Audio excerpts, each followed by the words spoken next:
This is going to be this is recorded, will be recorded, so you'll be able to, and I will send out a link as soon as I get it uploaded to YouTube so you can check it out. Okay. And review or whatever you want to do. But it'll only be available to the participants. Thank you. Otherwise, I need to go do my hair, you know? Me too.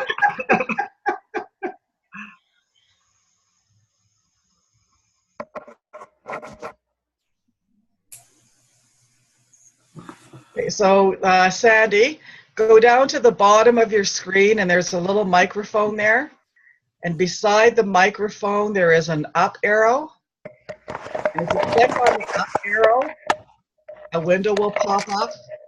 It'll say audio options. Can you hear me, Sandy?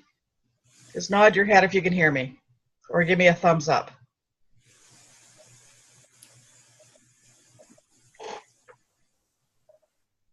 Sandy, can you hear me? Ah, Give me a thumbs up. finally. Oh, there you are. Okay. Got it. Good. Having Okay. trouble with my audio. Not anymore. It's working perfectly. Morning, Karen. So Robert. it's 1 minute after the hour, so we're going to go ahead and get started. So I'm just going to ask that Jim mute everybody for now.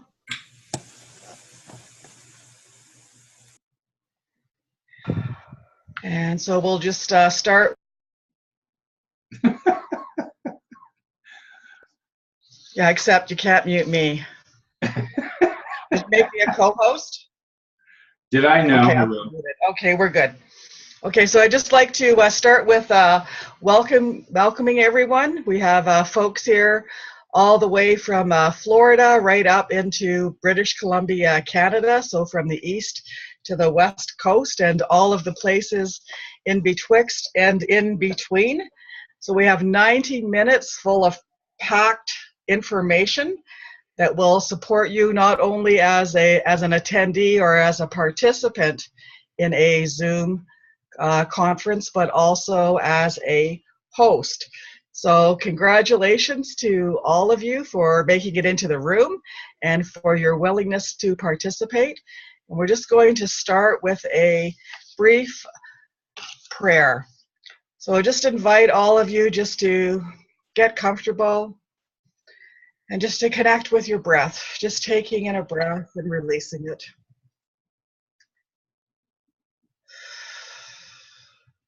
And knowing that as we do that, that we are connected to the one power, the one presence, that one universal energy, which goes by many names. And today I choose to call that energy God. And I know that each one of us is divinely connected to that oneness, to that allness of life, not only through Zoom, but also through the one consciousness, through the one mind. And knowing this, I affirm to be open and receptive, to have the willingness to learn new ideas, and trusting and knowing that everything that needs to be known today is fully known, is fully revealed, that every question that needs to be asked is asked and answered, and that I bring and I place my full attention on grasping new ideas and new concepts and new vision for what is possible, for all those limitless possibilities. And feeling so much gratitude for this opportunity, gratitude for this willingness, gratitude for the internet, gratitude for Zoom, gratitude for the growth and expansion of the one mind, of the one consciousness, all there is. And I simply relax and let go, allowing it to be so, and so it is. And so it is. Okay, so as I mentioned, we have a full 90 minutes of a learning opportunity. I'll introduce myself. I'm Reverend Pat Davies, and I'm a CSL minister with the Center for Spiritual Living Davis in California, but I actually live in Kamloops, British Columbia, Canada. And I've been affiliated with that center for a little over a year. And thank goodness for Zoom. Otherwise, it would be a really long commute each day getting from BC to California. So I've spent the last year and a bit using Zoom quite frequently, and at some point connected with Jim Stark, who is with Spirit Education. And we decided a few months ago that it would be fun to put together a Zoominar to introduce some of the basics around how to use Zoom. Why is everybody muted? We have gotten so much benefit from it. Yeah, Karen, you know how to mute yourself, right? Yes, good girl, thank you. And we've received so much benefit and been able to connect through this that we wanted to have the opportunity to share what we've learned with others. Additionally, we will be doing an advanced Zoominar in the new year, and we will let you all know when that is happening. It's going to be in, I think we decided on sometime in March, right, Jim? Yeah, I believe so. Okay, great. So what's going to happen is that we're going to walk you through a whole bunch of steps. We're going to cover how to use the participant screen, what kind of equipment you might need, how to go about downloading Zoom, about logging in and accessing, about setting up meetings, some of the basic toolbar features like recording and muting, or using the chat, or putting up a share screen, using a whiteboard, using a virtual background. So there is a lot of material. If you have any questions at any time, we are more than happy to answer those. If you already know how to use chat, you could put your question into the chat box and we'll make sure that it gets answered, because some of them will automatically be answered as we go through the material. And if there's any new questions that is not covered by the material we've put together, we will make sure that we come around to it. If you're not sure how to use chat, you can always do this. And one of us will notice that you're doing that. And then we'll be happy to unmute you and let you ask your question. So we're going to go ahead and begin with sharing the screen, Jim. And we're going to jump right into, at the bottom of your screen, I think we just go to the next slide, Jim. There is a little bar that runs across the bottom, and there's a thing that says manage participants, or if you're not the host, it'll just say participants. And you can just click on that, and then when you do that, there's a little window that pops up, and you would actually see a list of everybody that is here today. And you can do this while we're chatting if you want to see how it actually works. And then one of the key features is having the ability to mute and unmute yourself.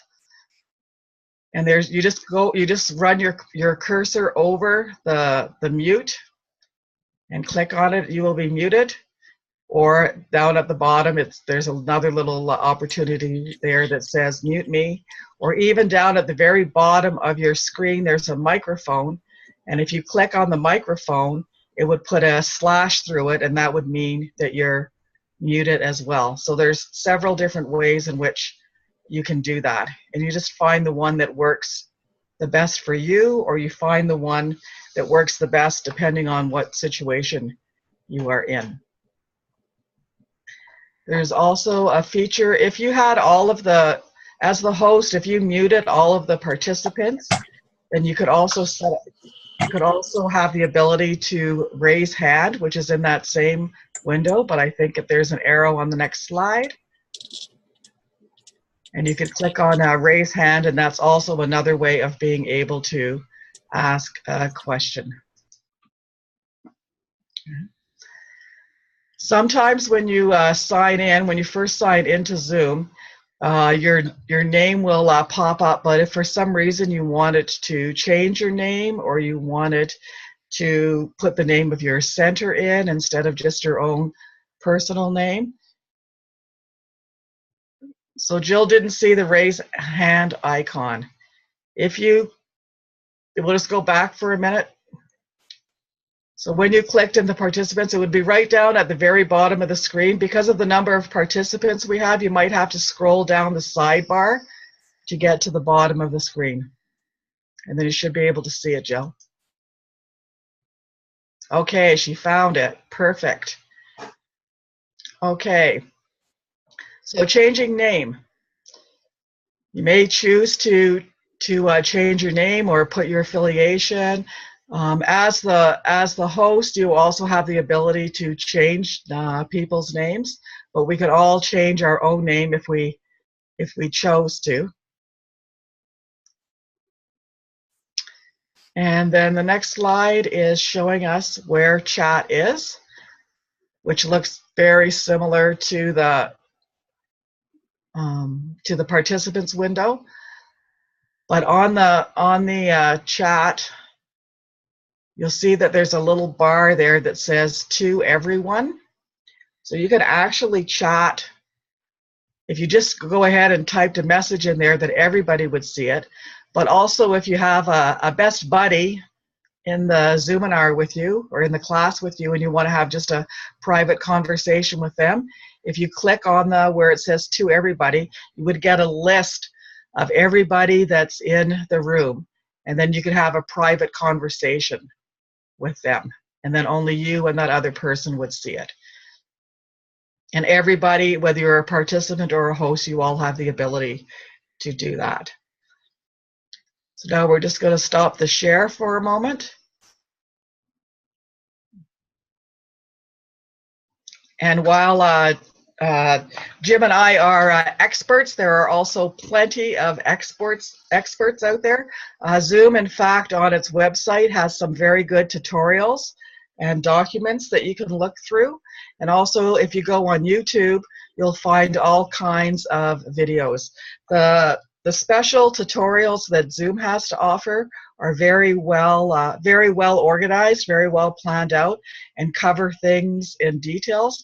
And you also have the ability through their webinars to ask questions towards the end, but they've been doing it for a long time, so they're really good at showing you all of the features. And they offer them on a continuous basis, so you just sign up and then they'll send you a notice and you can participate in their Zoominars as well. Okay, Jim, over to you. I do let Jim talk sometimes. Occasionally. Yeah. It's probably a good thing that I don't talk all the time. Computer requirements for your best Zoom experience. The requirements, they say 1 gigahertz processor, dual core or better, and at least 2 gigabytes of memory. 4 is recommended. This is because you're using video as well as audio, and your whole picture and your connection tends to degrade if you've got a lesser computer. Doesn't mean you can't use it. It just means that if there's a lot of video intensive material being shown, you might experience some sort of lag time. The voices might not lip sync well, and you may have some words dropped and things like that. As far as microphones are concerned, the best kind of microphone is a noise canceling microphone, because it tends to eliminate some of the ambient noise that might be around you, or if you're in a condominium like I am, when the guys come by, they always come by during a class that I'm teaching, and so they come by with their weed whackers and their edger trimmers, and decide exactly during the middle of class to do that. So having a noise canceling microphone makes it really easy. I usually use a wireless headset, but I wanted to look cool today, so so I'm using my the mic on my webcam. As far as webcams, as far as speakers are concerned, anything you can listen through is fine. That's also the good reason for a noise canceling microphone, is it tends to eliminate some of the feedback through your from your speakers through your microphone. Headsets, best to have, mostly are best to listen through, because although they don't make you look pretty, and they give you the equivalent of what my ex-wife used to call helmet hair, they eliminate all your background noise, because they all have noise canceling microphones, and they isolate the sound very, very well. If you're not having any issues now, that's fine. If there was somebody else in the room and you were both on the computers, you might have, and you're both in a webinar or a class together on Zoom, you might actually experience you probably would experience some feedback, and it would be necessary to keep yourself on mute. I've had that happen in different classes that I've taught. So, and then you just mute them and don't let them unmute themselves, or ask them not to unmute themselves. So we have a question about, can folks use an iPad or a notebook or a cell phone or a tablet? The short answer is yes. The longer answer is that when you're on an iPad or on a phone, some of the features are more difficult to access, because you're pushing little tabs on a phone. And also, I think there are some limitations with what you're actually able to do when you're on the telephone, right? The reason that you keep getting a pop-up saying that you're muted by the host is because right now we're keeping everybody muted. So if you unmute yourself, then either myself or Jim, because we have the power, we're going to mute you, just to get rid of any ambient sound, any sound that might be coming up. Okay, so now I'm going to take you to the website. Looking at accounts. Yeah. As soon as I can find I lost my, oh, there it is. Did anybody have any questions about the first first few pieces that we've covered? Good. Okay. Okay, I'm taking you to my desktop, and I'm going to get rid of that and that, and I'm going to take you into Zoom. This is what you see when you go to the Zoom website. This is the home page of their website. If you want to sign up to be a free customer, you do it through this icon right here. And I wish I could, for some reason, all my annotation features are not available. But anyways, you would go to this sign up in the upper right hand corner where it says sign up, it's free, and you would sign up there. It'll walk you through the sign up process, and it'll they'll try to entice you into getting a Zoom Pro account. But if all you're doing is one-on-one counseling and or short meetings, I would start with a free account.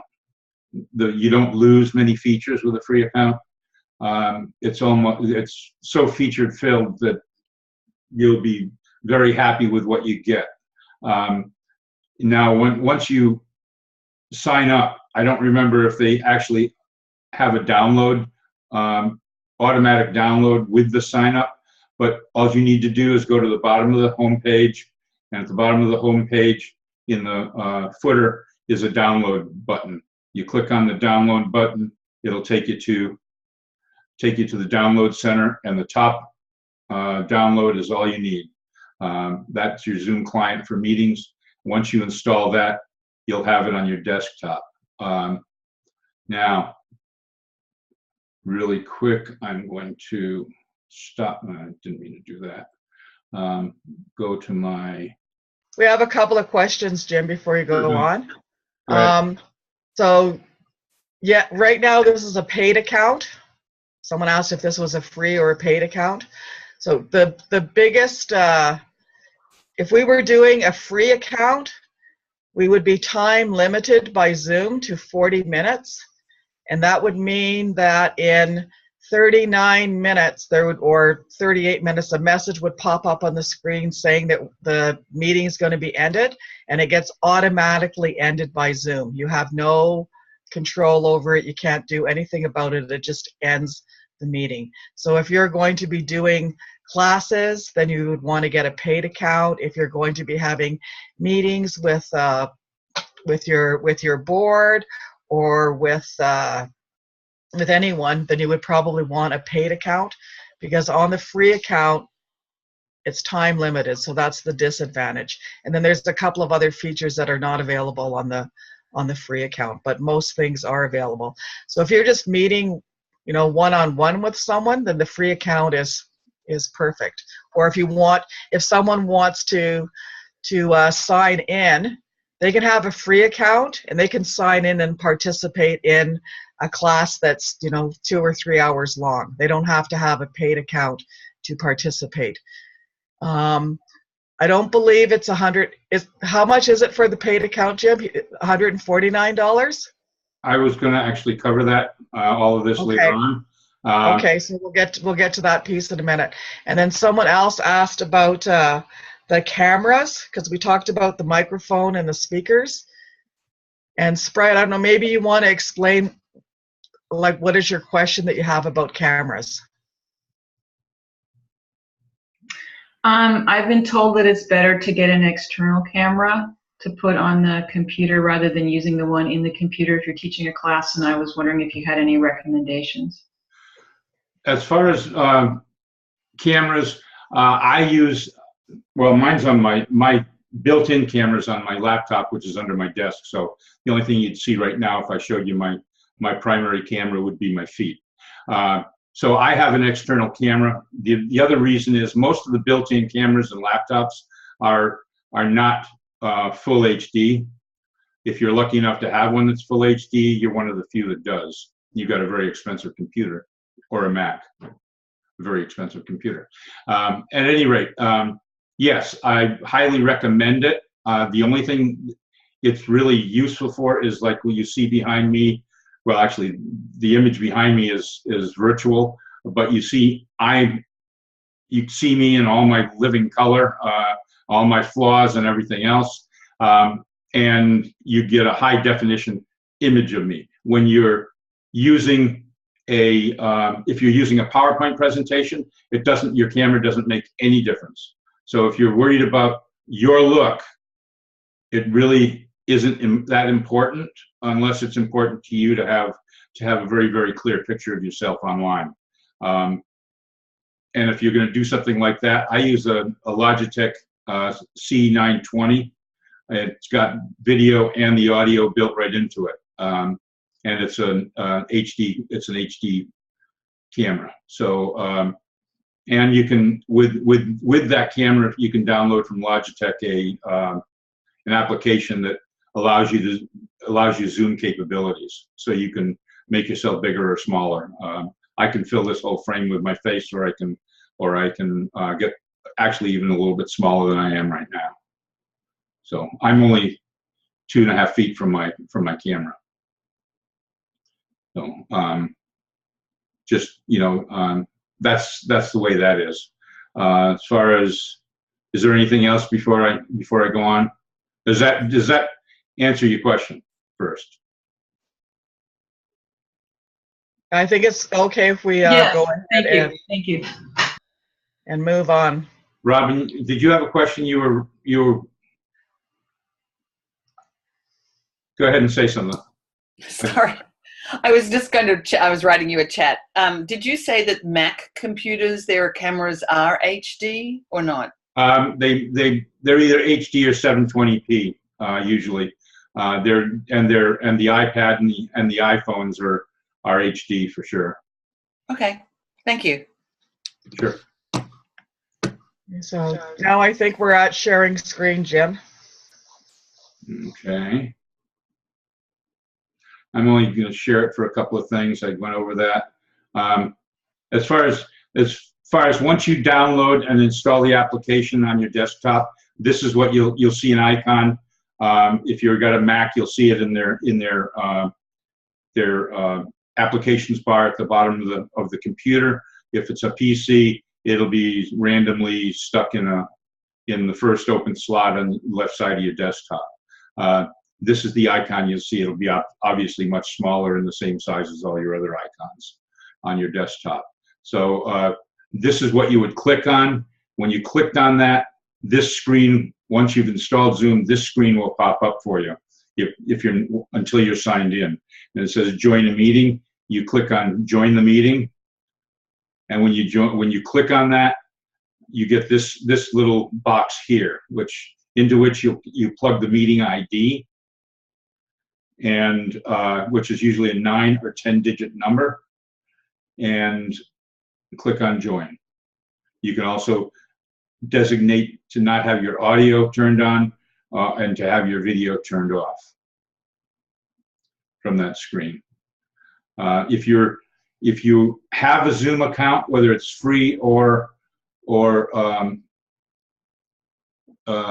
paid, you can, and you're leading a class or a webinar or something like that, and you're not already signed in. Once you sign in with Zoom, you usually have there's usually something running in the background on your computer all the time, and will stay signed in unless somebody else signs in your stead. So you would sign in here, and you would plug in your email address and the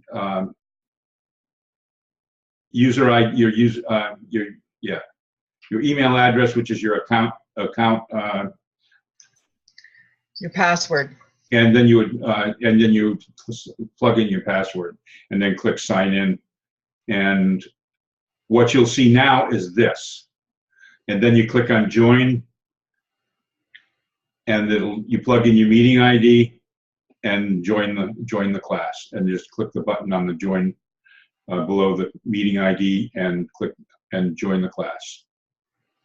So that brings us to this point. And now I've minimized I've got more to go, right? Setting up a meeting. Okay, so now I'm pausing the share, and I'm going to go back to the website. So you can actually, okay, I'm going to the website, and here we are at the profile page. This is my profile page for my paid account, one of my paid accounts, and all your information is here. Most of this you fill out when you apply for your account, and it automatically gives you a personal meeting ID, which you can use for all your meetings if you want to, but I definitely suggest setting up meetings. That way you don't have everybody dropping into your personal meeting ID without knowing that they have access to it, and save that for private conversations. Your email address is there. Now, your limits on the capacity of a free account and a pro account are 100 people now. So you can have up to 100 people in a room in one of your classrooms at the same time. So it's doubled in the last 6 months. There used to be a limit of 50. Now, a paid account is $15.99 a month. Then a pro account is really all you'll need, unless you're going to run 3 or 4 classes at the same time of day, and then you got a problem. So you'll have one of the things you get with a paid account is a host key. When you have the host key, allows you to sign in without your username and password if you need to sign in. On the free account, I should save my desktop. Anyways, my meeting settings has changed dramatically since I put together the PowerPoint presentation, which is why I'm back here. They've gone from checkboxes to toggles, and they've broken it down into three tabs instead of all on one single page. And all the explanations of what each one of these things does used to be in a little up arrow box that showed a pop-up. Now everything is right there in front of you and very obvious. You have settings and basic meeting settings where you can check whether you want the thing to be accessible by telephone and computer, or just by telephone, or just by computer. Obviously, I set this Zoominar up for only by computer because it didn't make any sense to have people join by phone because it's a visual thing. You can actually not allow them to come into the classroom until you do, and you do that just by unchecking or untoggling this toggle right here.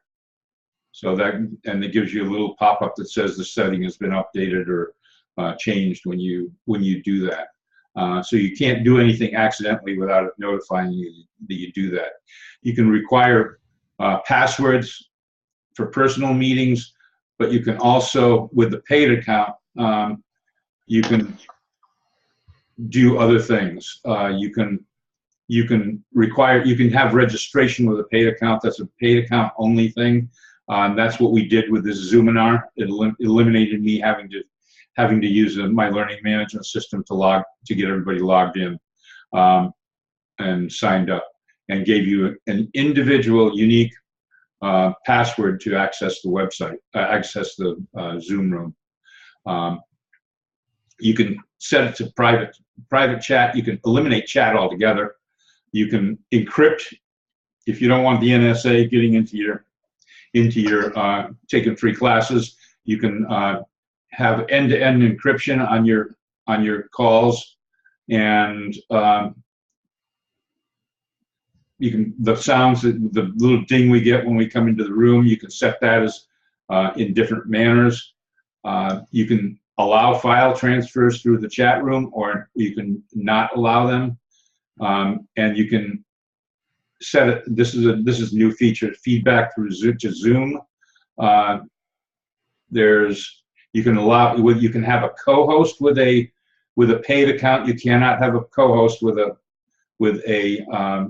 a free account, and you can do polling, which we'll show you. We'll actually do a poll at the end of the webinar, and you can set up polls in your account with the paid account.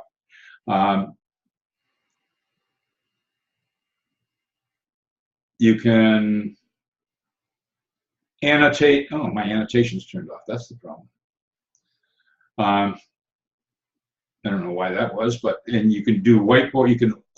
These are some of the extra features. You can annotation and whiteboard and remote control. I could actually have Pat working or anybody in this room working my mouse on my computer while I'm trying to do this, and would create complete havoc unless we coordinated the effort and they were supposed to do all of that. And you can do breakout rooms. Now, breakout rooms are available they say it's an advanced feature. These are the advanced features you can turn on and off. You can do breakout rooms even with a free account. So you can actually, and we'll do a breakout room if we have time towards the end, just to break everybody out into rooms so you can see what happens when it happens. It's like doing dyads in a live class or triads in a live class. You can break your group up into 2, 3, 4 people to a group. You can actually, even if you've got enough time and people don't get bored waiting for you to put it together, you can actually designate exact people who are going to go into each one of those groups. So you can set it up so that certain people only go into certain groups. You can set up for closed caption. I've never done that, so I can't really say whether it works well or not. And you can, I don't know what far end camera control is. Group HD video, I've got it set to that so that anybody that can receive HD video is able to do that. I don't necessarily, it's a setting that you can also set in your participants, in your video section. And if you don't have a really great internet connection, I would suggest unchecking the box in your video area that allows you to have HD, because then you're gonna have more bandwidth to be able to stay in the class and not get kicked out. You have dual camera control, so you can actually have 2 cameras on at once. Screen sharing is a feature that you can turn on or off.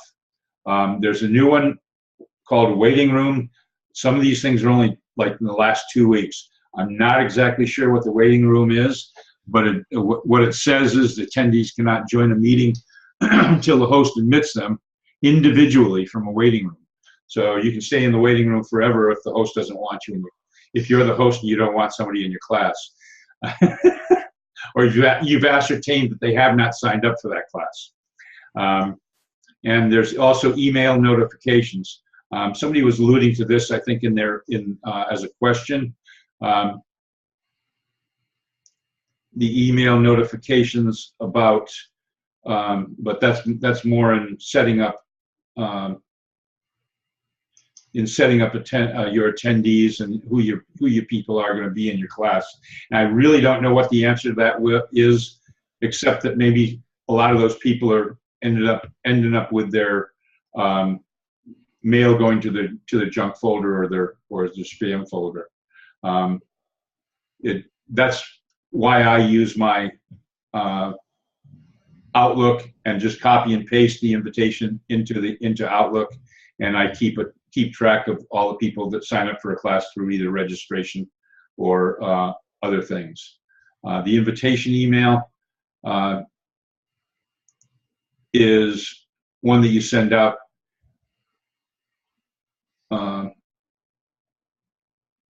that you send out to your participants, and scheduling privileges. You can allow other people who have, I believe they have to have an account. It can be either a free or a paid account. You can allow scheduling privileges to other people, and you can allow scheduling privileges. You can set scheduling privileges if you have more than one account by linking your accounts together. So that's all the things you can do in there. Now you get to the My Meetings tab. The My Meetings tab has all your upcoming meetings, your previous meetings, and your personal meeting room is all there. Just in upcoming meetings, it's also where you would schedule a meeting. So all these meetings are listed here. In the Zoom Basics, I'll take you into my Zoom Basics. This is the class that we're in today. I can set it so that the host video is on, the participants. I can set it so the participants' videos are off when they enter the room if I want to. I've set it so that there's only accessible by computer, so only computer audio is available.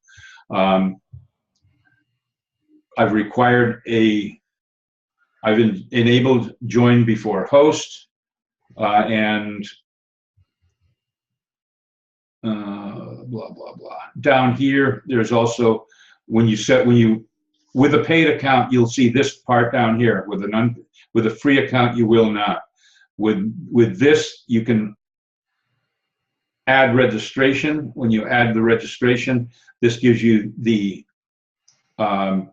number of registrants you have and all this other information of sending an email and I get an email. I can set up to receive an email from when each person signs up, and I close the registration after the meeting date, and show social share buttons on the registration page.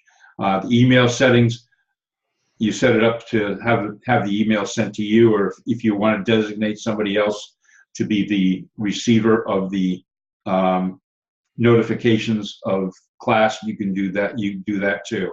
Branding, This is the email that goes out to all your registration, everybody that registers for the course. This is the automatic email that goes out to them, which will, or this is the registration page, and what that will look like, and then it'll automatically send an email out to them with their unique registration code afterwards. The poll is set up. In here, I created one poll. To see it edited, you just bring that up, give it a name, you can ask questions, and you can have single choice or multiple choice answers. So, was this webinar useful? I obviously chose yes and no and somewhat as the choices, and then all the other questions. But you'll see those later. So we do have one question, Jim. Somebody would like to know why you would need more than one account. If you were going to have many classes in your group, and you wanted to be able to have 2 classes at the same time, you cannot. I don't believe you can schedule 2 classes at the same time with Zoom. You can schedule them one after the other, but you can't have multiple classes at the same time.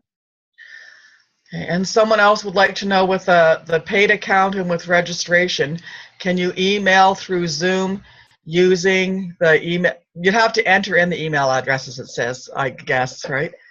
The question is, can you email through Zoom using those email addresses?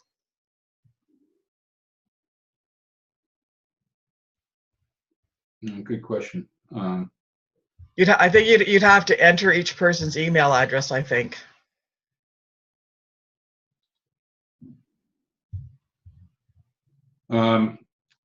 Yeah, I believe you're probably right. You'd probably have to. I don't see anything in here to actually send an email. And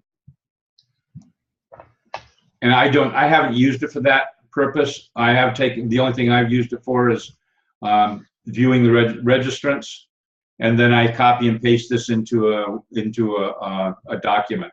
Everybody that signed up in here, there's 3 pages of them. I just copy and paste those into a document. I've got it for as a Excel spreadsheet now, and you can resend a confirmation email to everyone.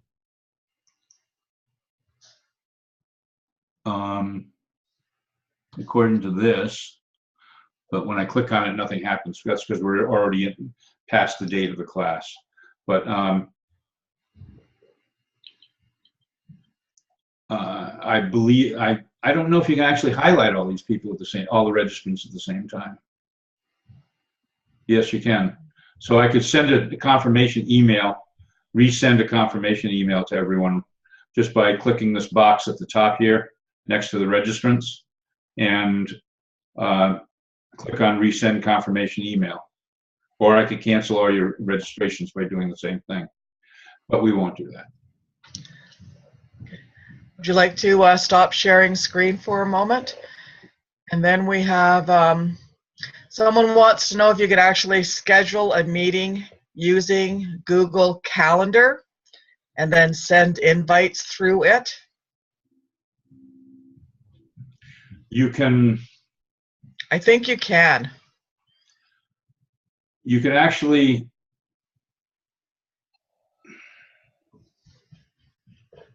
You can send.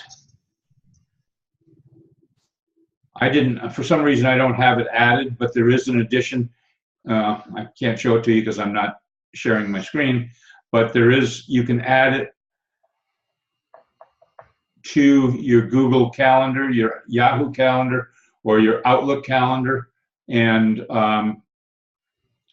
from there, depending on how Google would interface with it, because I don't use Google, and I choose to do it with the spreadsheet. You could probably, depending on how it interfaces with Google, I would think, yeah, you could send something out. Apparently it is possible because Robert had success in doing that, he mentions in the chat. Would you like to share, Robert? I was scheduling a meeting for a group, and I was just experimenting with it. I was new to Zoom. And so when it rolled over to my calendar, there's a feature on there to invite participants. And I did it successfully. I discovered it by accident. The best. That's part. I guess that's part of the integration with Google. Then the Google Calendar is you're able to do that. Yeah. Yeah. Cool. Thank you. Sure. Now he's the expert, and I'm not. That's the way that it works. I've always considered myself a jerk of all trades and a master of none. Okay, so now we're going to move on to some toolbar basics because it's already 9:45 and we still have a lot of material to cover. So Jim, would you like to go ahead and share the screen?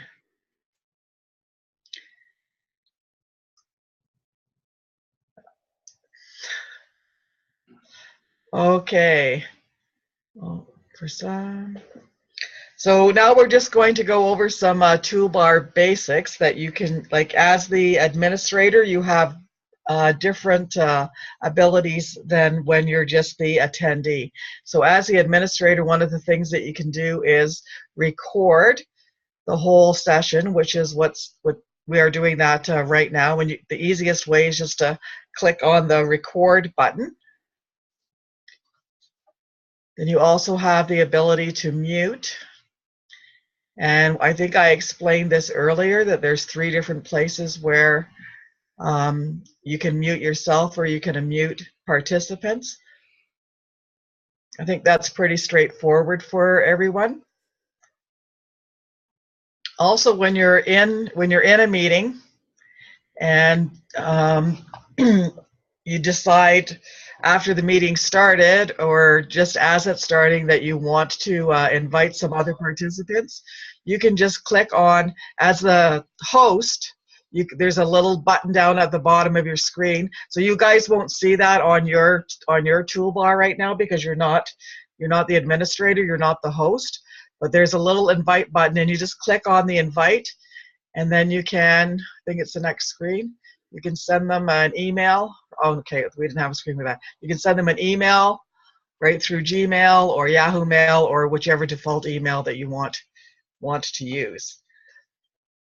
So one of the bonuses with having a paid account is that you can also make someone else the co-host. And all you would do is you would just, as the host, you would just scroll by their name in the participants window, and then there's just a little drop-down menu that shows up, and you just make them the co-host. And then that would give them the ability to help you manage participants.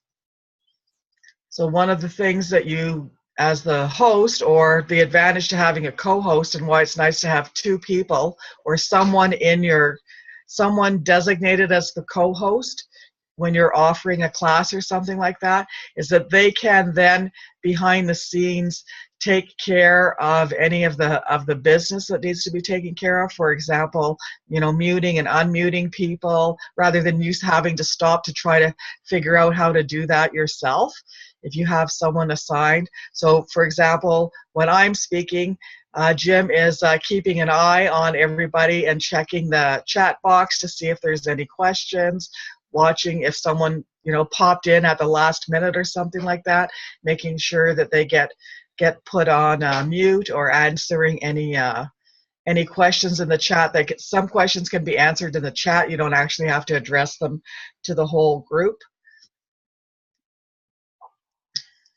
Okay, so I think we're on to the next screen.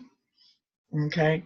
One of the things that Jim would be looking for, or I would be looking for, is if there's a little yellow bar that shows up underneath where the noise is coming from. That's how you can tell where the noise is coming from, out of whose home the noise is coming from, because there'll be a yellow bar that will will show up underneath, and you can either mute them or you can ask them to mute themselves.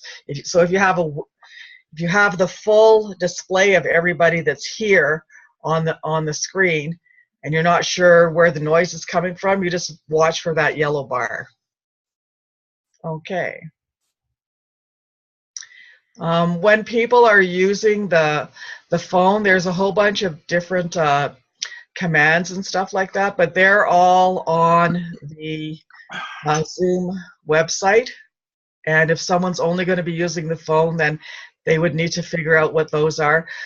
Generally, most people's phones today, you can automatically put your phone on mute. You don't have to actually do like a *6 or a *9 or anything like that. But we're not really going to touch on that today because we're all about seeing each other. So as the attendee, right, so if someone comes on into your Zoominar, your webinar, and they can't get their sound to work, you would instruct them to go down to the bottom of their screen and find the little microphone, and then beside their microphone is that little up arrow. And if you click on the up arrow, then there's a pop-up box that comes up that says select a microphone, select a speaker, and then down at the bottom of that list it says audio options. And if they click on audio options, then this white screen will pop up. And then if they just click on where it says test computer, mic, and speakers, then they will end up having sound.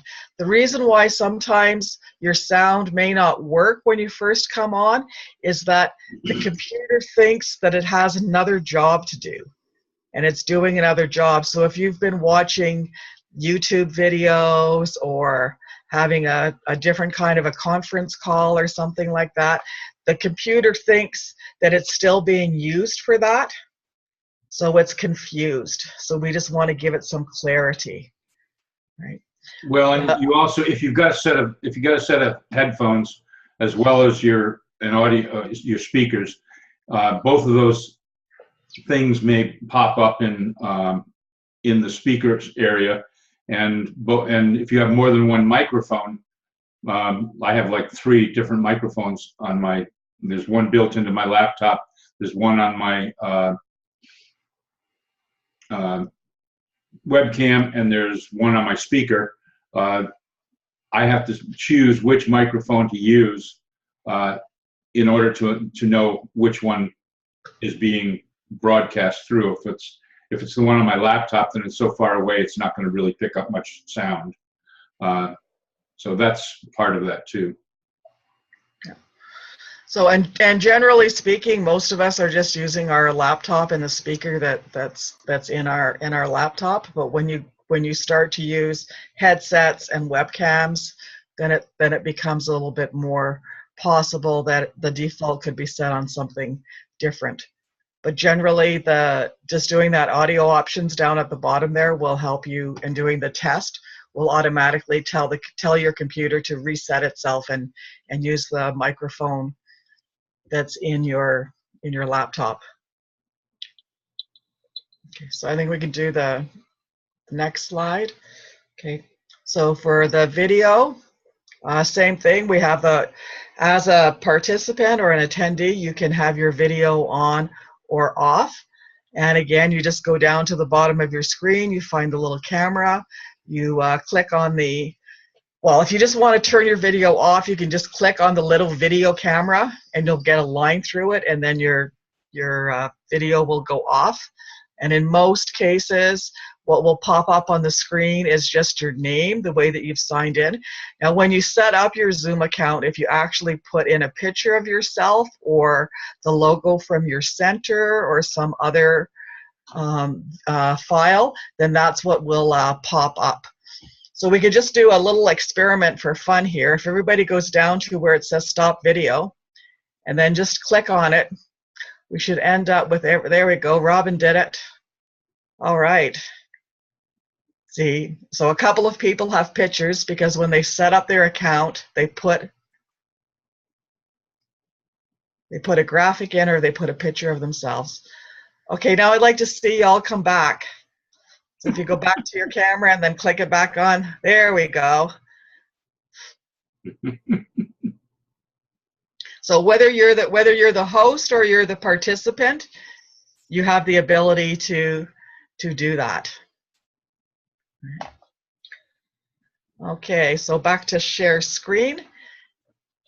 So this is what I think Jim was talking about this a few minutes ago about the HD and the mirror effect. So if you're going to be showing, you're going to have a virtual background or something, like in the picture there you can see that Zoominar is actually backwards.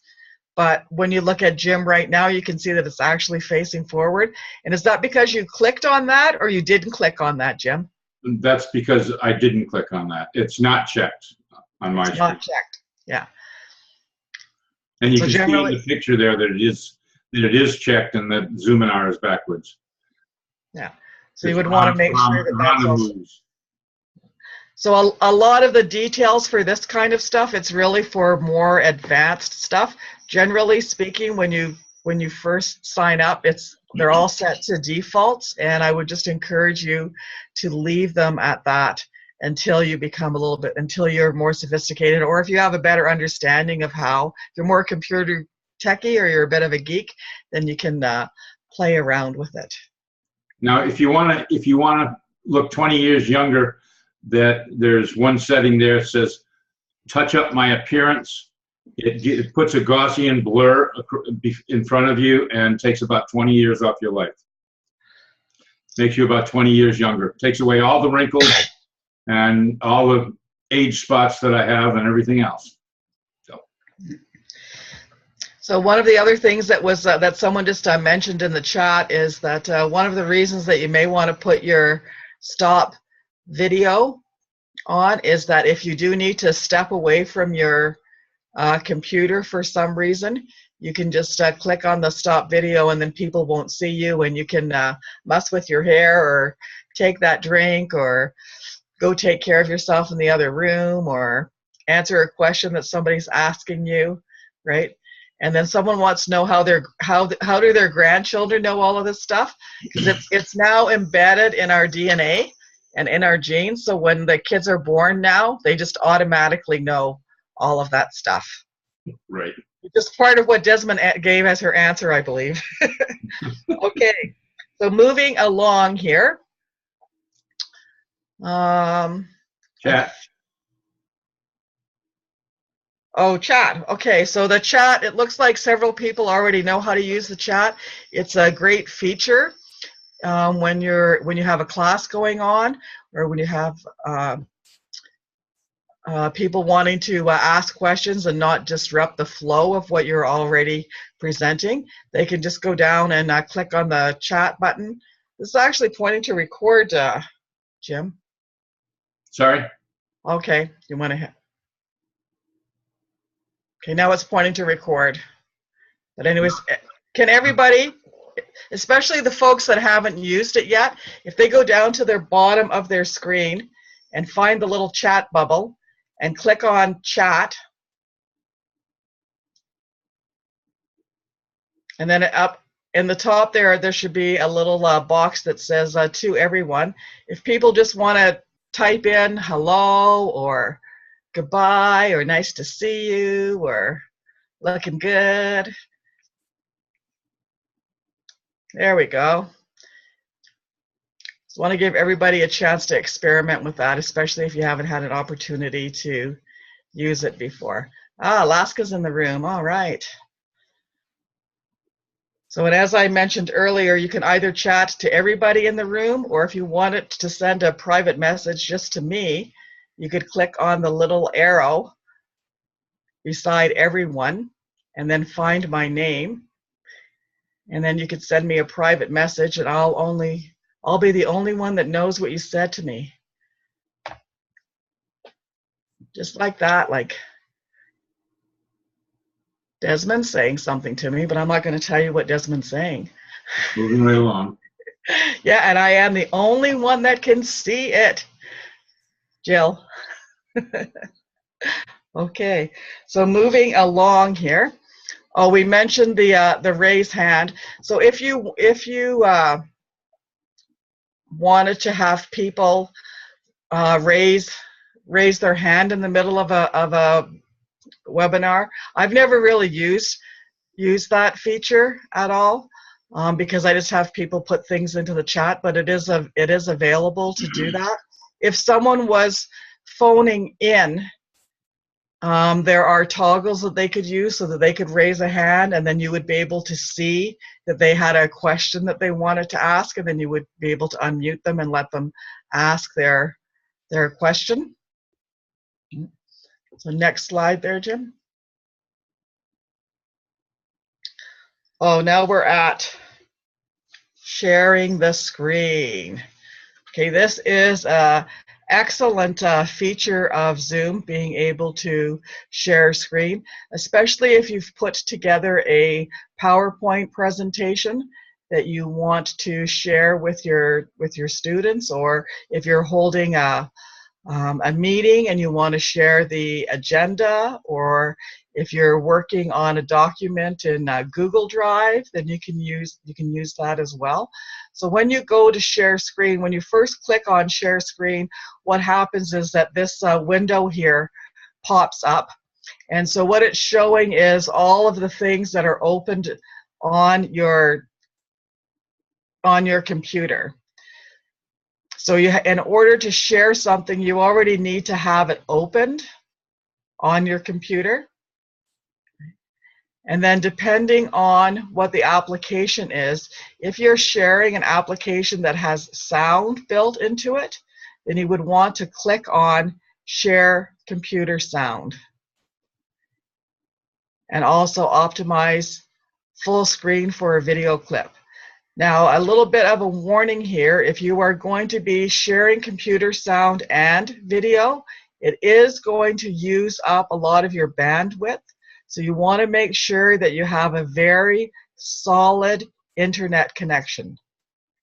And if any of your participants, if their connection doesn't have a big enough bandwidth, then they will have trouble, and they may actually freeze or get themselves cut off. Not generally cut off, but often get frozen. So if you find that when you're using Zoom that your screen is freezing up a lot, then you may want to check with your internet provider to see what size your bandwidth is, because you may need something bigger if you're going to be using Zoom a lot, or any kind of video things. And once you've did we do another screen after this one about sharing, Jim, or was that it? Oh, okay, no. So one of the options that you see when there's the share screen is the whiteboard.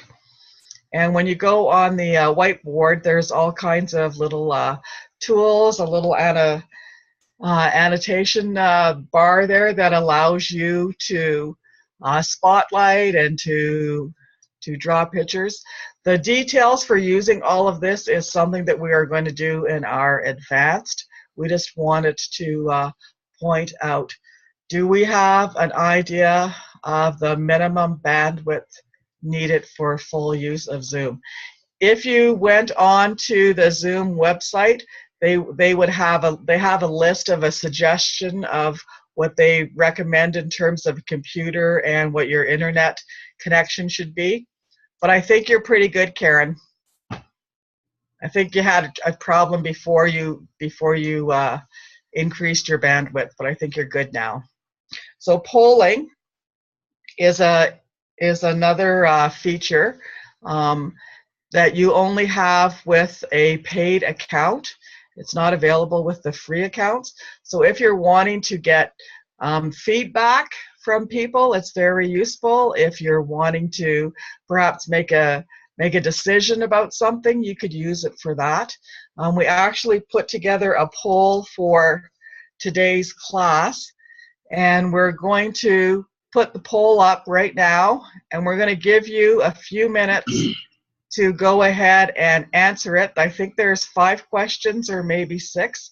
At the end, when you finished answering, you have to click submit.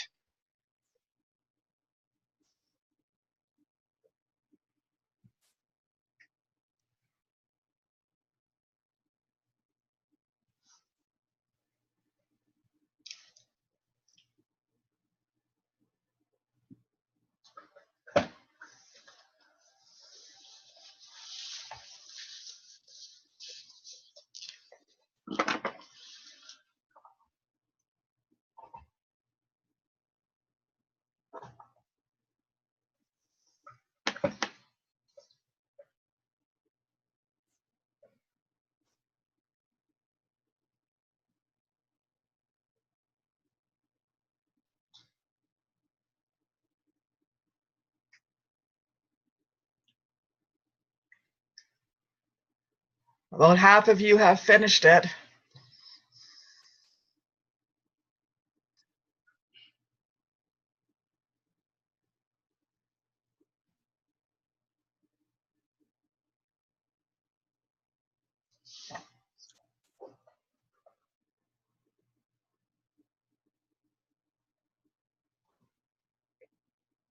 Won't let me fill out any answers. Well, I don't think it will let me either. That's because we'd skew the results.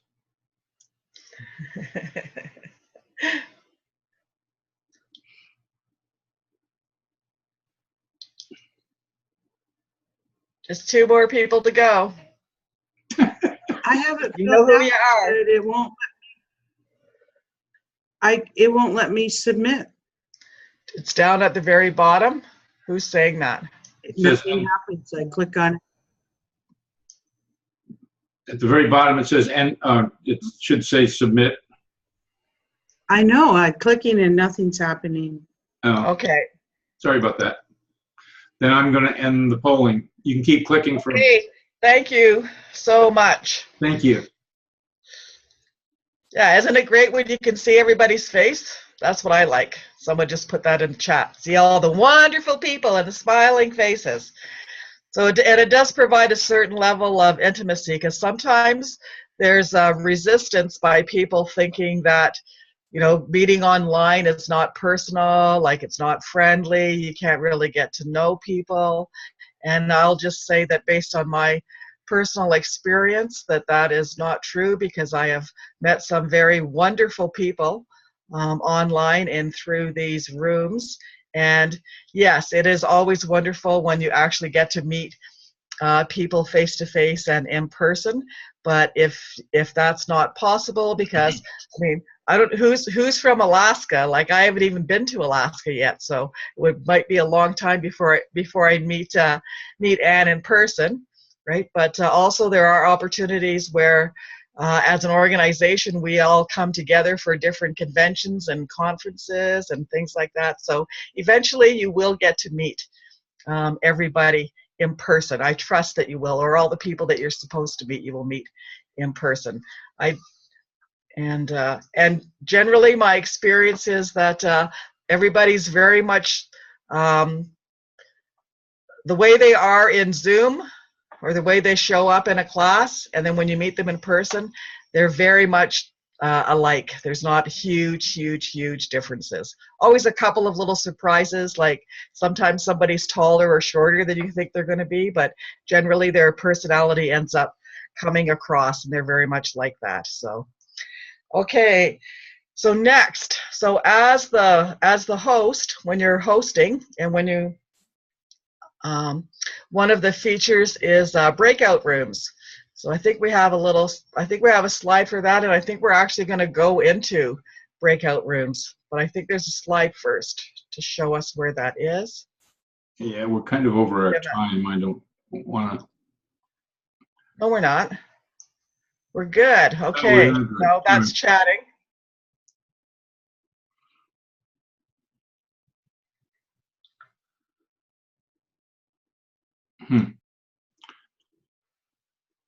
I guess we don't have any slides for that. Okay, so there was. Oh, there it is. Sorry, breakout rooms. Okay. The host invites you to a breakout room. One of the features of I think you said you can now do this on the free accounts as well.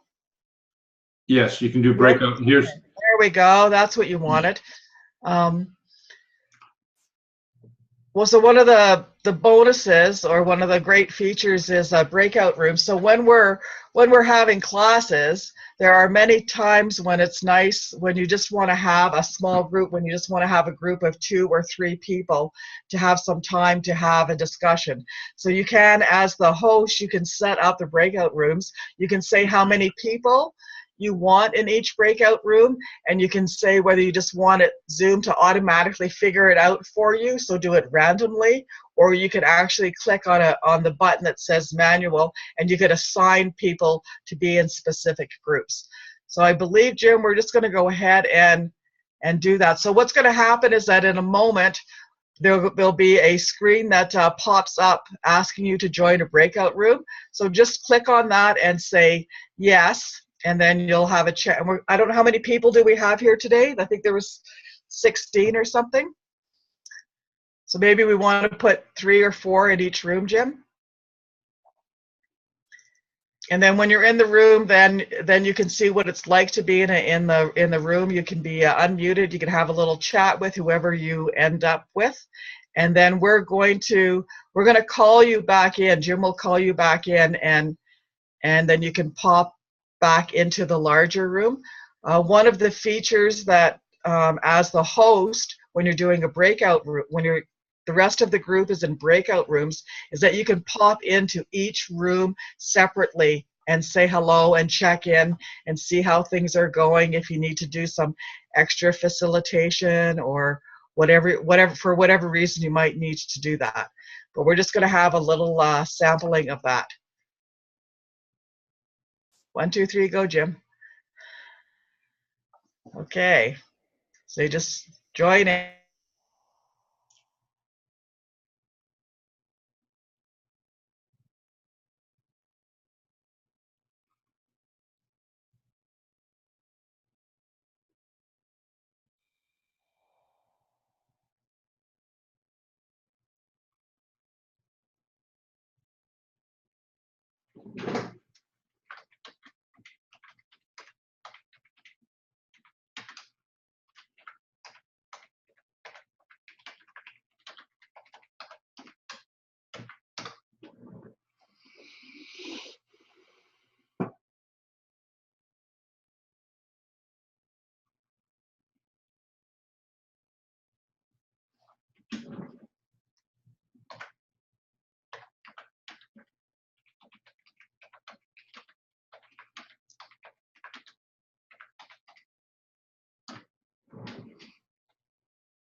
Couple of breakout rooms and people are refusing to leave.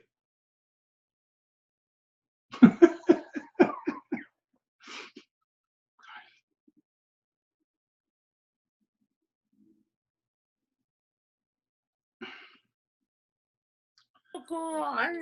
here we all coming back. Yes, we are all back. Gang's all here. Yeah, so was everybody able to see that Jim had sent us a little message that showed up at the top of the screen in blue? Yes. So as the host, you can either type in a message and it'll show up in the room, or you can actually pop into the room and participate with the group. And then the nice thing is, I should have done that, but I didn't realize it until after I started to close the rooms. The other thing is that you set the time for when the small group is going to end.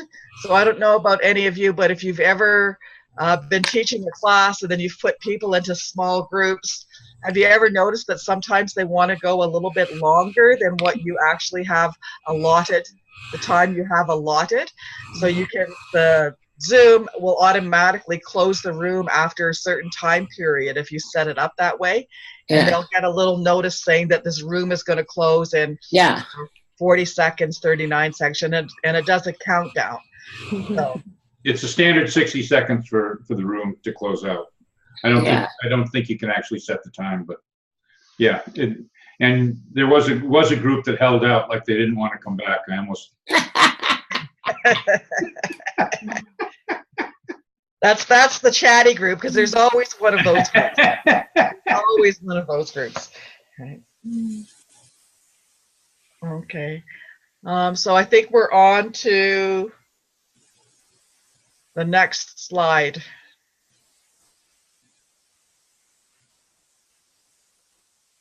Is there a next slide? I thought so. No?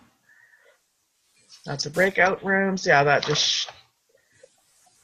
Oh, I think we already covered this very well. Like as the host, you have the ability to rename people, and you can also do the same thing if they call in. As the host, you can make someone else the co-host. You can make any of the participants a co-host. You just decide who it is you want it to be. So it can be anybody. And you don't have to have that set up in advance of the meeting. You can do that once your meeting has begun. Right? Can participants make their own recording? If the participant wants to record, if they click on the record, what will happen is that a screen will pop up and they have to get permission from the host to record. So you can't just randomly record if you want to or not. They have to have permission from the host.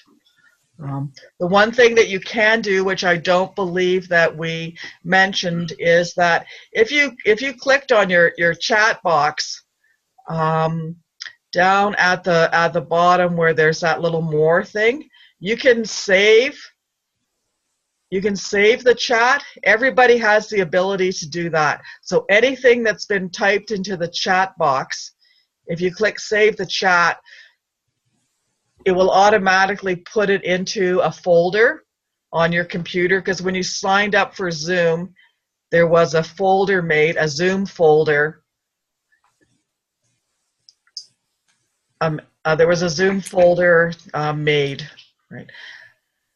And it will go into that. So when you first save the chat, you can actually, there's a little sidebar that says show you the folder, and if you click on that, it will show you. It's kind of like a text box, a text file, and then you could use that. So sometimes when I'm having meetings, I type stuff into the chat because I want to be able to remember it after the meeting, and then that way I don't have to be taking notes. Linda missed time. Oh, sorry. Or if you have an agenda or something that you want to follow, you could copy and paste your agenda and stick it into the chat.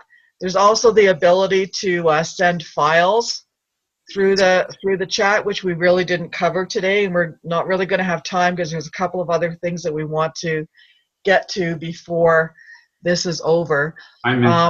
Someone asked about how to create a breakout room. It will. Because we're hosting the meeting today, Linda, it doesn't show up because you're not the host.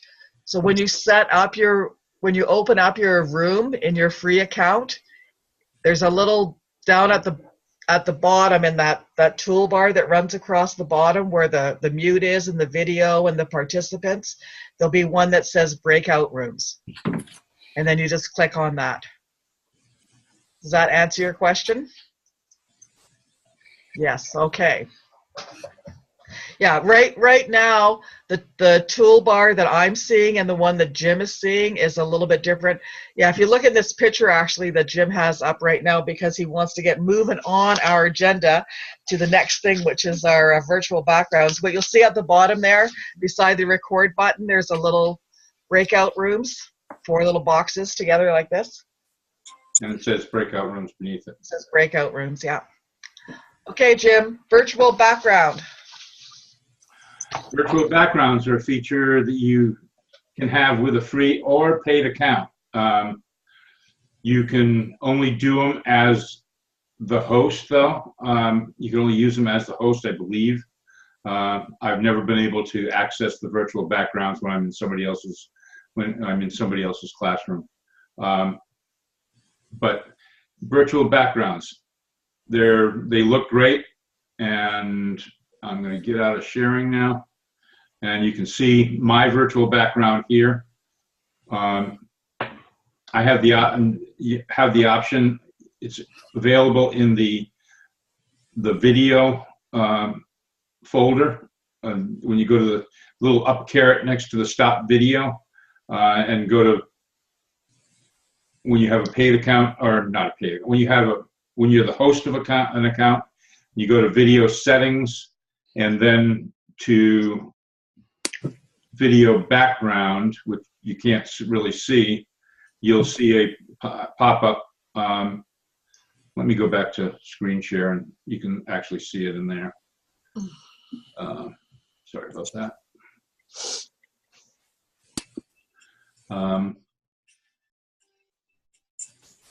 If I can find the, oh well, I seem to have closed out the slideshow. Bear with me a second.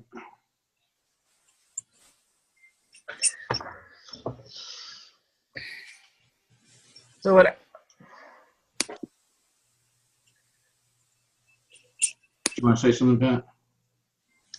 So someone wants to know if they can create a virtual background for a meeting that they're participating in. I think only the host can have a virtual background, but I might be lying. So, Robert, when you click on your little up caret beside the video, is one of the options choose a virtual background? No, yeah, so I think it's only the host and the co-host that can do that. Wow. So when you choose, as the host, let me share my screen again.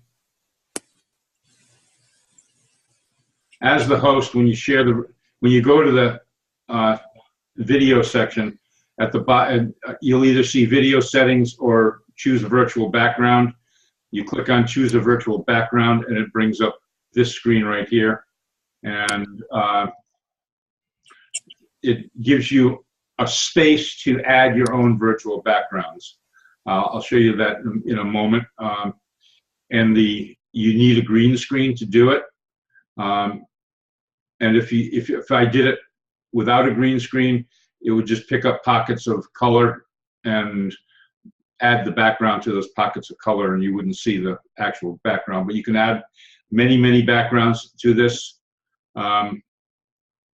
And here's a picture of my green screen halfway down with the Zoominar thing showing, image showing, and my bookcase in the background. So I use actually a screen, a window shade that I spray painted green. So let me just I think you have a picture of that on your next slide. I think there was a picture of that on your next slide, Jim. Yeah, there was, but I think you closed it though. I did. What is a green screen? Maybe you can speak to what a green screen is. A green screen is,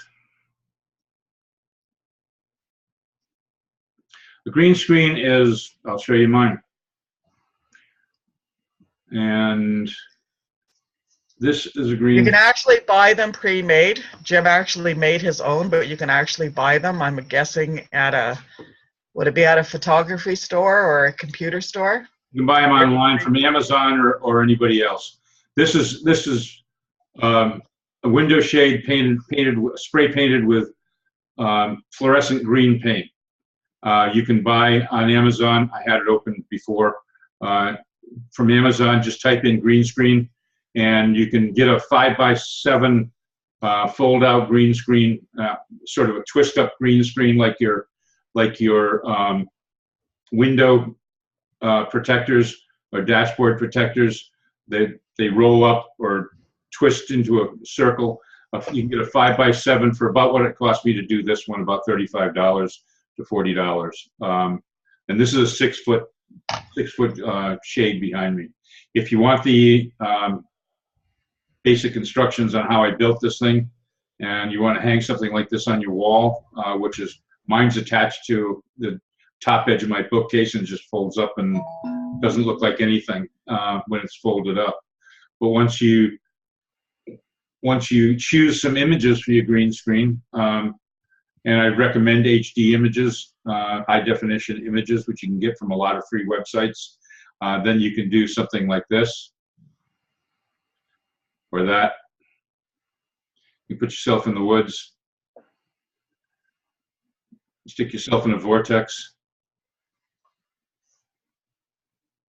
Sit out by the river.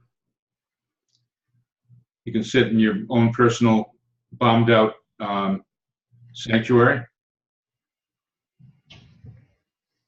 by the Buddha, or whatever you choose to create. I've chosen to create some logos with my different classes indicated on them, and the special one for the Zoominar, which uses the same background that I used in the poster that I built for and sent to the website.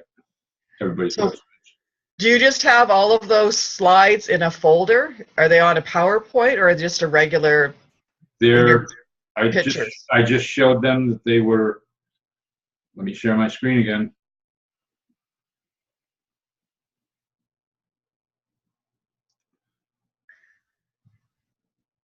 When you go to your video background, you put them into a folder. You put the images into this. You add and remove images into the virtual background folder in Zoom, and then you access them from there. So you can choose images, a random amount of images from there. Okay. So someone is asking, do you need to have a green screen in order to use your slides? Could you demonstrate one of your slides without using your green screen, and then we'll see what it looks like? So he's gonna, there we go. Now,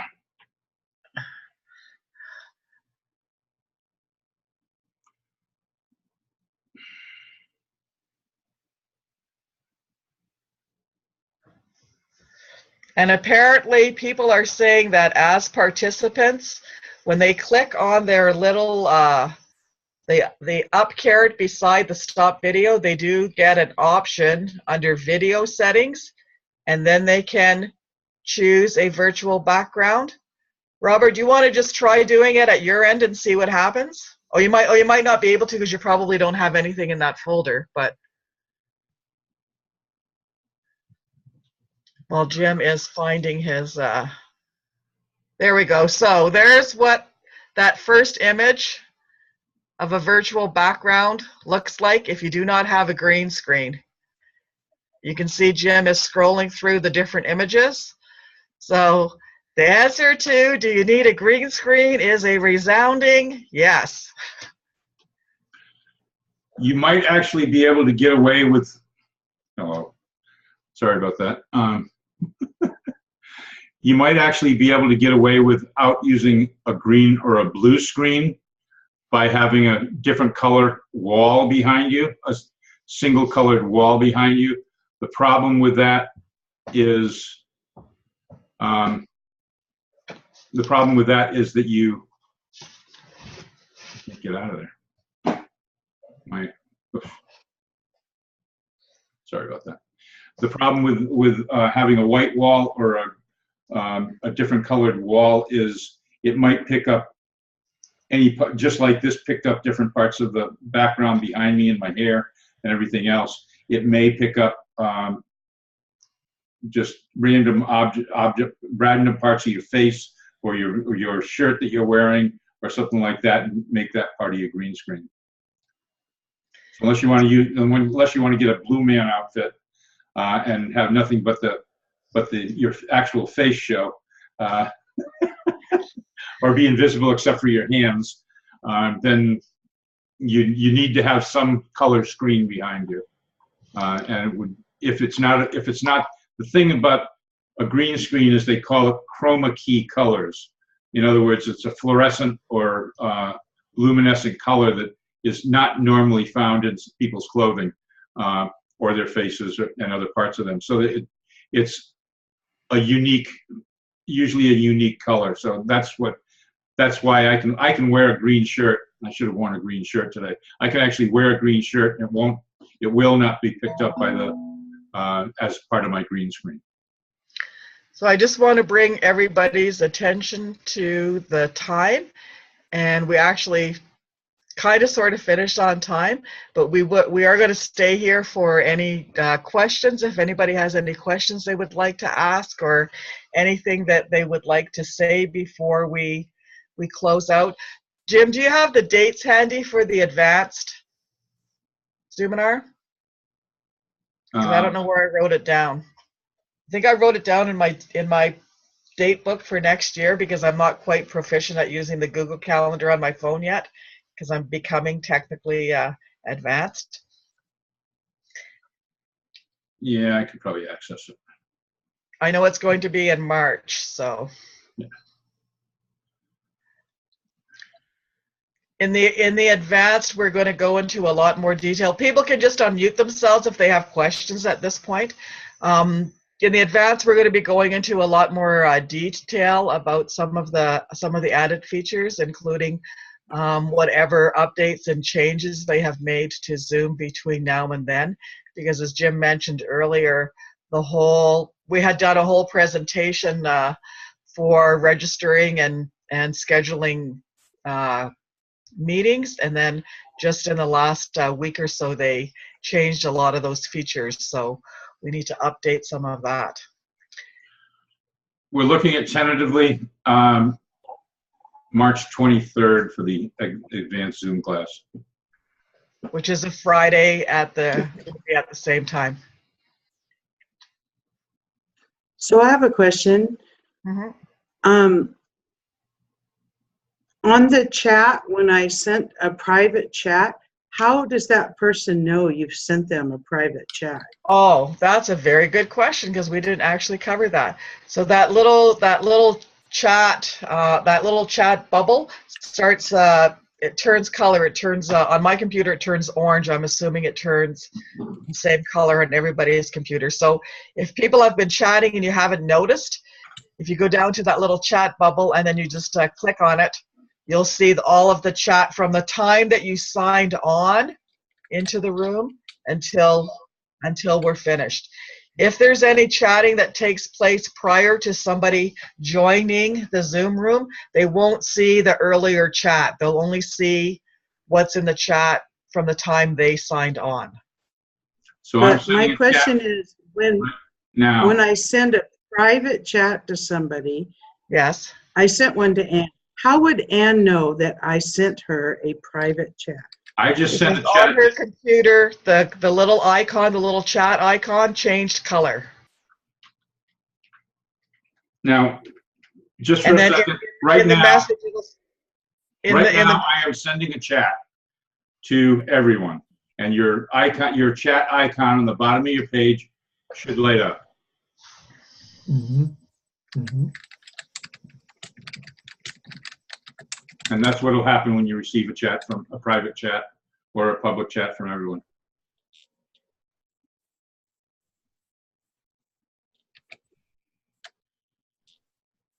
Yeah, I don't see anything. I did receive a private chat, and right next to Melinda's name, this is Ann in Anchorage. In red letters, it was privately. So then I knew that it was just going back and forth between she and I. Sometimes participants don't pay close attention to that, and they think that they're having a private chat, but then everybody gets to see what they were chatting about. So if you really want it to be private, you need to be careful. Desi, watch right now down at the little chat icon on the bottom of the screen. I'm sending a chat out right now. It should have. If you got your chat box open, it might not show because. Yeah, if your chat box is open, you don't see anything in the icon. But if your chat box is closed, it pops up. Oh, yeah. And people are free to go if they need to go. Blessings. Thank you so much. Thank you, everyone. Thank you for joining us. Can you do one more and start? Yeah, hang on a second. I'm going to send one more right now. Close your chat. Let me close. Close your chat. I close it. And I will send this right now. Ah, yeah. Now you're talking about the lighted chat that comes up. Right. Okay. And if it's a private chat, then you'll get a little red thing that says private chat. Okay, well, let me see. Hi, everyone. Okay, I got that one. Okay, all right, Jim. This is fantastic. So sometimes there seemed to be some delay, I guess, when I was chatting. The only reason I can think of for that is my bandwidth or my internet connection. I've tried to share about that, but I was only sharing to Anne because once I put in private, then it stayed on private, and I didn't realize that. But I learned the hard way last week. I got new internet. I have 50 megabytes per second. Doesn't that sound wonderful? But it doesn't work. I cannot share a video because the latency is too high. So you also have to know about latency, which I wish I didn't know about. Yeah, you're working with satellite internet. Right, satellite internet. That's all I have. And latency. Latency is if you want, you go in your browser and you type in test my internet speed. Yeah. And I go to AT&T and it shows latency, and then it shows download speed and upload speed. And my latency number is too high to share video. Okay. If you're latent, if you what you'll notice is if somebody in this group has a latency problem, their voice is not coordinated with their lips, or certain frames are being dropped, and you may or may not even get a full conversation out of them. Wow. You may not hear the whole conversation. It may sound like that, straight out of the distant past. Yeah, sounds like the out-of-towners, but anyway. Yeah, exactly. They're in the back 40. So yeah, that's what latency is all about. You see it a lot online when you look at different videos or listen to people. That are got huge groups of people with them. Sometimes their internet connection is just not as strong as it needs to be to take all that in and dish it all out. So it's just doesn't come across smoothly. Yeah. Well, that's what I've experienced with Pat. I guess latency is your issue, Pat, because I get that from you, and I see it on me now that I'm speaking. Kind of a delayed thing. Right. Yeah. Weird. Bye-bye, everybody. Bye-bye. Thank you for joining us. Hey, I love y'all. This is great. Thank you. I'll see you in March. And I already feel smarter. Yes. Thank you. It went by way too smart all the time. Hello, Love y'all. Bye. Take care.